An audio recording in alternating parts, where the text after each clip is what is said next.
Assalamualaikum warahmatullahi wabarakatuh. Teman-teman, kembali lagi di channel YouTube saya, Hairun Imam. Gimana nih kabar kalian? Semoga kita semua selalu diberi kesehatan, kemudahan, dan juga limpahan rezeki dari Yang Maha Kuasa, teman-teman ya. Nah, di video kali ini kita akan melihat bagaimana Empel, pengacara dari Roy Suryo, dan juga salah satu tim pengacara dari TPUA, sepertinya sudah mulai kalang kabut dan berakhir dipermalukan ketika tampil di TV. Sampai-sampai dia ini ditertawai oleh host dan juga bintang tamu lainnya. Waduh, waduh, waduh. Karena apa, teman-teman? Rupanya sampai hari ini si Empel ini masih berharap Pak Jokowi itu menunjukkan ijazahnya. Kemudian ketika itu asli, maka si Empel berharap tidak ada yang harus dipenjara. Waduh, enak banget hidup Empel. Aduh, relawan-relawan Pak Jokowi itu berharap dan mendesak Polda Metro segera menaikkan status dari Roy Suryo CS menjadi tersangka. Kemudian dibui untuk mempertanggungjawabkan perbuatannya, Empel. Jadi nggak seenaknya aja gitu bisa bebas. Nggak gitu, Empel. Nah, selain itu teman-teman, saya juga punya video di mana salah satu dari pengamat politik Indonesia, yakni Bung Adi Praitno, memberikan pandangan yang sangat luar biasa mengenai kecerdasan dari seorang Wapres Gibran. Dan saya harap kalian nonton video ini sampai habis. Karena apa? Di akhir video, kita juga akan melihat bagaimana ini gerombolan pembenci Pak Jokowi, salah satu advokat dari Makassar yang bernama Komarudin, ternyata menggugat Undang-Undang KIP di Mahkamah Konstitusi. Karena Pak Jokowi tidak mau menunjukkan ijazahnya. Tapi naasnya, sayangnya, advokat ini malah berakhir dipermalukan oleh Hakim MK, teman-teman. Dan diajari gitu. Ini kan konyol. Dan orang ini juga ternyata yang kemarin menggugat UGM 60 triliun. Waduh, waduh, waduh. Oke, sebelum kita mulai videonya, jangan lupa like, subscribe, dan share. Dan tanpa perlu berlama-lama lagi, mari kita mulai videonya berikut ini. 2 periode dan menjadi hak warga negara ingin tahu, bertanya apakah presidenku punya ijazah asli atau sebaliknya memang ijazahnya palsu, dan tinggal dijawab, ini loh rakyatku, aku dulu memimpinmu 10 tahun, ijazahku asli, case close gitu. Gak perlu ada korban, gak ada yang perlu masuk penjara, gak perlu ada yang dihinakan sehinanya, gak perlu ada yang direndahkan sedarkahnya, sesimpel itu begitu. Jadi ingat waktu tuh adeknya Kaisang tuh pernah bilang Gibran itu tuh versi lebih upgrade-nya lah dari Pak Jokowi. Kalau itu nggak bisa dibantah. Bahkan menurut saya Gibran ini jauh lebih agresif dan lebih ofensif dan mau head to head dengan lawan-lawan politiknya. Kalau Pak Jokowi dikritik paling jawabannya jangan begitulah, saya nggak begitu. Jangan tanya saya, Gibran nyerang balik nih anak. Lu inget gak? Lu nonton pasti Mas Adi ketika si Mas Hasto bilang kalau Gibran itu ibaratnya sopir truk yang usia 17 tahun nabrak ya di mana itu. Terus Gibran kan ngasih respon. Lu nonton gak responnya Gibran yang dibilang, ya terima kasih Mas Hasto, maaf Pak Hasto, Pak Hasto paling oke.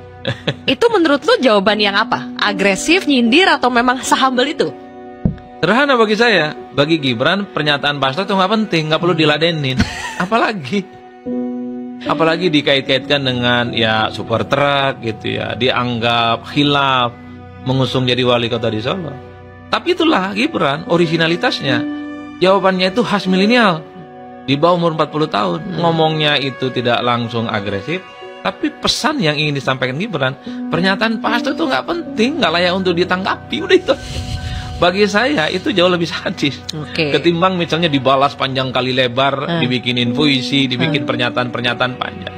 Jadi Gibran itu hanya ingin bilang bahwa pernyataan Pak Hasto itu nggak perlu diladenin, udah gitu aja. Bahwa yang ingin mengetahui ijazah seseorang adalah orang yang tidak waras. Ada pula yang mengatakan bahwa orang yang mempercayai fotokopi ijazah adalah gangguan jiwa atau orang dungu. Dalam peristiwa ini, yang dibahas ijazah seseorang mantan presiden yang lulusan Universitas Gadjah Mada, yang publik ingin membuktikan keaslian ijazah tersebut. Namun pihak UGM tidak memberikan keterangan yang disertai bukti, sehingga semakin gaduh. Karena itu pemohon melakukan gugatan perbuatan melawan hukum kepada UGM di Pengadilan Negeri Sleman dengan tujuan kegaduhan dapat dicegah agar tuntutan pemohon tidak dilanjutkan. Pemohon mengajukan mediasi agar dokumen yang membuat gaduh masyarakat dihadirkan di pengadilan untuk dibuktikan agar kegaduhan selesai dan pemilik ijazah bersedia atau tidak keberatan ijazahnya diperlihatkan di pengadilan, namun UGM tidak bersedia sehingga pemohon mengajukan permintaan informasi publik namun tidak ada yang memberikan dengan alasan dokumen yang dimohonkan minta adalah dokumen yang dikecualikan. Pemohon memohon agar Majelis Hakim Mahkamah Konstitusi berkenan memutuskan menyatakan Undang-Undang Nomor 14 Tahun 2008 tentang keterbukaan informasi publik pasal 7 huruf G yang berbunyi informasi publik yang apabila dibuka dapat mengungkapkan isi akta otentik yang bersifat pribadi dan kemauan terakhir ataupun wasiat seseorang adalah informasi yang dikecualikan. Tetapi skripsi, ijazah seseorang pejabat, mantan pejabat negara dan atau semua yang telah digaji dengan menggunakan uang negara tidak termasuk dokumen yang dikecualikan dan dapat diminta jika dibutuhkan keabsahannya oleh publik. Ini kan masih di sekitar, mohon maaf, ijazahnya Pak Jokowi, ijazahnya Pak Wapres Gibran, dan lain sebagainya. Kayak. Terlepas apakah argumentasi Bapak itu benar dan relevan, contohnya permohonan tentang ambang batas Pilpres yang bisa merubah putusan MK. Itu pasti mahasiswanya pinter-pinter, gitu loh. Bayangkan, itu mahasiswa, 5 mahasiswa UIN Sunan Kalijaga Yogyakarta. Nah, kalau sudah advokat apalagi, nggak boleh kalah sama mahasiswa. Kualitas maupun substansi permohonannya. Nah, itu dulu yang umum, ya. Nasihat untuk teman-teman advokat, ya. Nah, saya mulai dari perkara nomor 174. Pak Komardin, ya, itu. Ini Bapak mesti renungkan kembali menurut saya. Persoalannya apakah ada di norma undang-undangnya yang Bapak mohonkan pengujian, pasal 17 huruf G dan huruf H angka 5, serta pasal 18 ayat 2 huruf A. Atau persoalannya ada pada implementasi. Ya. Tuh. Kalau persoalannya itu ada pada normanya, ya silakan diargumentasikan dengan baik. Ya. Ini kan masih di sekitar, mohon maaf, ijazahnya Pak Jokowi, ijazahnya Pak Wapres Gibran, dan lain sebagainya. Ya. Terlepas apakah argumentasi Bapak itu benar dan relevan, bahwa itu telah menyebabkan katakanlah kesulitan ekonomi, kesulitan perusahaan dan lain sebagainya, itu nanti kita lihat. Tapi Bapak harus coba renungkan, ya.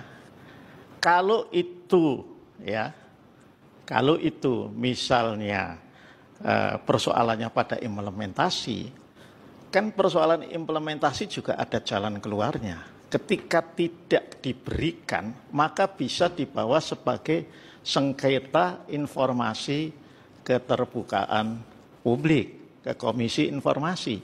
Kan ada juga, bisa diperintahkan. Ya. Jadi tanpa harus mengubah normanya. Nah, yang terakhir untuk Bapak, ini Bapak perhatikan lagi.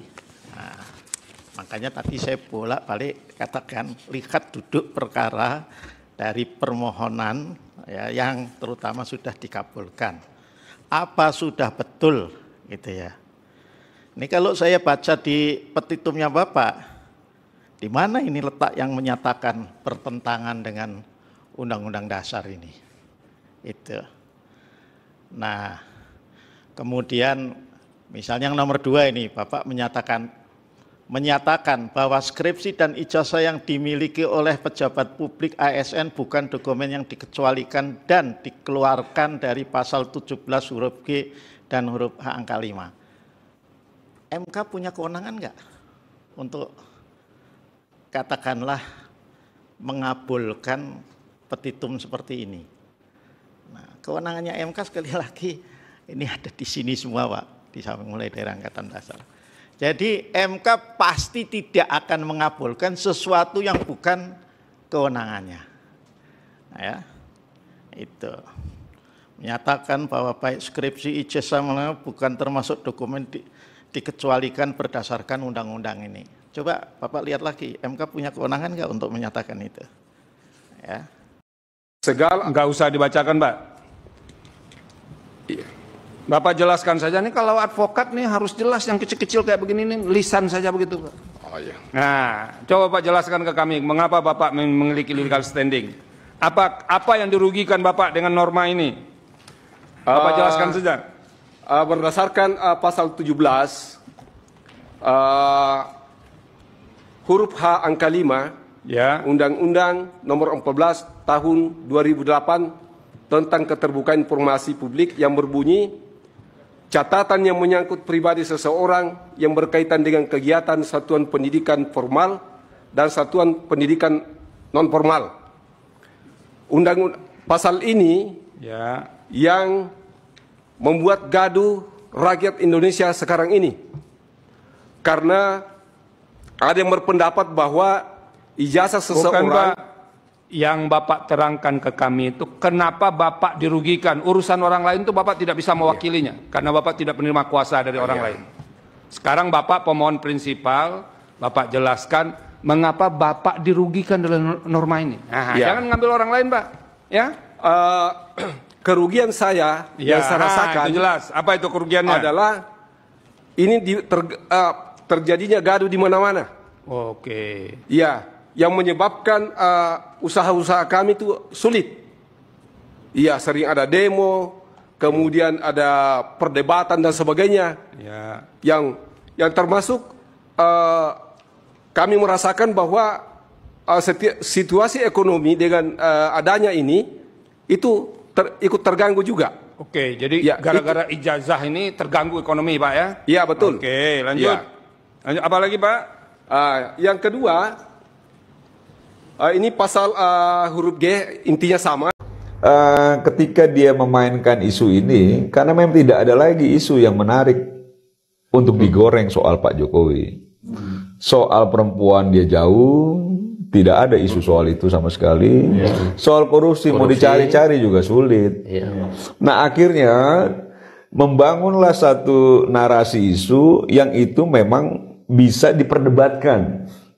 Karena ini kan privasi sebenarnya, soal ijazah ini privasi lah, apa segala macam gitu. Nah, ini kan bisa diperdebatkan, yang akhirnya ramai sampai sekarang kan begitu ya.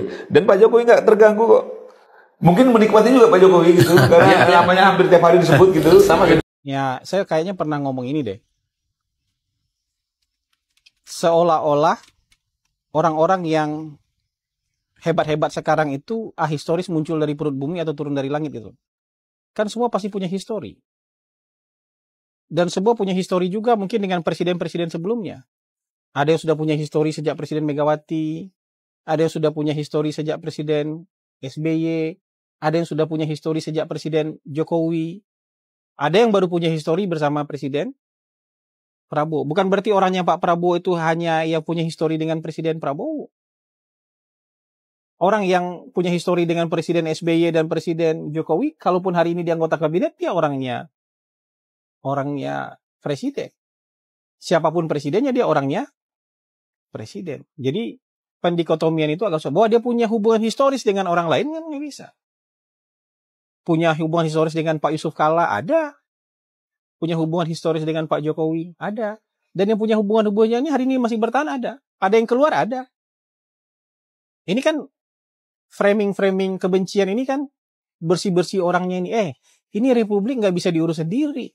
Bersih-bersih orangnya siapa? Itu yang saya bilang waktu itu. Bersama-sama aja sekarang. Kita belum tentu mudah menghadapi keadaan. Apalagi buang orangnya siapa, yang dianggap orangnya siapa, buang yang dianggap orangnya siapa. Makin susah nanti menghadapi situasi. Saya nggak setuju dengan tesis itu karena buktinya Bang Kodari, yang bahkan dulu aktivis Pak Jokowi 3 periode, sekarang jadi kepala staf presiden gitu. Kalau saya keluar kan bukan karena dianggap orangnya Jokowi, karena memang kita sudah selesai aja gitu. Kalau kita misalnya bisa dilanjutkan, tentu kita akan dilanjutkan. Tapi bukan karena kita orangnya siapa gitu. Jadi bukan karena itu gitu. Dan jangan sakit hati juga. Kalau diselesaikan itu jangan sakit hati juga. Nah teman-teman, itulah tadi beberapa video yang bisa kita simak pada kesempatan kali ini. Dan gimana nih menurut kalian tentang Komarudin, salah satu advokat dari Makassar yang menggugat undang-undang keterbukaan informasi publik di Mahkamah Konstitusi. Karena sepertinya dia nggak terima gitu Pak Jokowi tidak menunjukkan ijazahnya kepada gerombolan-gerombolan pembenci ini.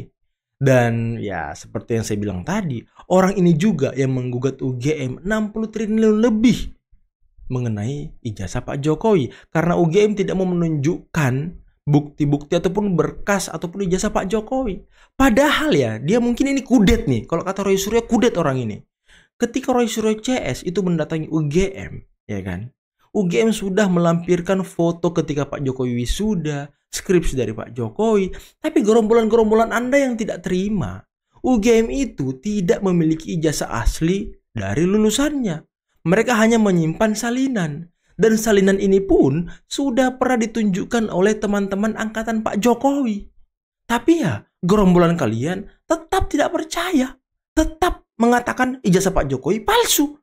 Itu konyolnya. Dan yang membuat gaduh itu bukan Pak Jokowi yang tidak mau menunjukkan ijazahnya, tapi gerombolan kalian. Apa sih legal standing dari kelompok kalian itu, Roy Suryo CS? Sampai-sampai mau meneliti ijazah Pak Jokowi, meneliti ijazah Mas Wapres Gibran. Tapi kenapa pejabat lain tidak diteliti gitu? Kenapa? Kenapa cuma Pak Jokowi dan keluarganya? Apakah ini dendam pribadi? Apakah ini tendensi-tendensi politik pribadi? Ataukah memang kalian ini kurcaci-kurcaci yang digerakkan oleh orang tertentu untuk menyerang keluarga Pak Jokowi demi kepentingan politik 2029? Karena kan sudah banyak beredar tuh. Utamanya Bung Adi Praetno juga pernah mengatakan ini diduga ada kepentingan politik di 2029. Makanya kalian melakukan itu. Karena kekeh banget. Dan mungkin bayarannya juga mahal gitu ya kan. Mungkin teman-teman. Tapi untung tadi ya, Hakim Mahkamah Konstitusi ada Saldi Isra, ada Bapak Asrul Sani. Waduh, ini luar biasa penjelasannya. Langsung ditepis gitu. Ini persoalan ijazah Pak Jokowi dan Mas Gibran, Mas Wapres Gibran. Ya, mereka sudah tahu tujuannya ya kan. Dan bisa kalian dengarkan secara jelas, secara seksama tadi bagaimana advokat ini dipermalukan habis-habisan oleh Hakim MK. Bahkan dibanding-bandingkan permohonannya dengan mahasiswa yang menggugat umur calon presiden dan wakil presiden beberapa bulan yang lalu atau setahun yang lalu lah teman-teman. Ya dibilang ternyata permohonan seorang mahasiswa itu atau beberapa mahasiswa itu lebih bagus daripada seorang advokat. Nah, ini membuktikan kualitas pembenci ini memang ya seperti itu teman-teman. Aduh, sampai tadi Bung lagi Bapak Saldi Isra, waduh bertanyanya itu sangat tajam teman-teman ya, sampai gelagapan dia menjawab. Aduh, dan gimana menurut kalian terkait dengan penjelasan dari pengamat politik kita yang menjelaskan kecerdasan ataupun kepiawaian dari seorang Wapres Gibran dalam meniti politik. Dan ya bisa kita dengarkan tadi, ternyata Mas Kaisang pernah mengatakan bahwa Mas Gibran itu jauh atau mungkin beberapa step lah di atas dari Pak Jokowi. Waduh, ini membuktikan bahwa memang Mas Gibran itu seorang maestro teman-teman. Maestro pangkat 2 kali ya, karena Pak Jokowi sudah maestro. Kalau Mas Gibran ini maestro pangkat 2. Karena ya memang respon-respon Mas Gibran itu di luar prediksi BMKG. Sama ketika Roy Suryo, Tifa, Refli Harun dan kawan-kawannya mendatangi makam keluarga Pak Jokowi, makam ibunda Pak Jokowi. Dan di sana mereka ini diduga merusak kehormatan makam keluarga Pak Jokowi. Merusak atau mencemooh makam ibunda Pak Jokowi. Karena mereka bilang itu diduganya bukan ibunda dari Pak Jokowi karena perkara umur teman-teman. Dan respon Mas Gibran sangat-sangat luar biasa. Beliau malah berterima kasih loh, karena mereka ini sudah sukarela mendatangi makam keluarganya, kakek neneknya untuk berziarah. Ini kan luar biasa ini. Ini emosi beliau sudah stabil, terkontrol, dan matang, teman-teman. Tidak seperti gerombolan-gerombolan pembenci ini yang masih ya mencari keributan, suka mencari sensasi, dan lain sebagainya. Oke lah teman-teman, tentang keseluruhan video ini, coba kalian komen di bawah bagaimana pendapat kalian. Dan saya akhiri, bila taufiq wal hidayah. Assalamualaikum warahmatullahi wabarakatuh. Bye-bye.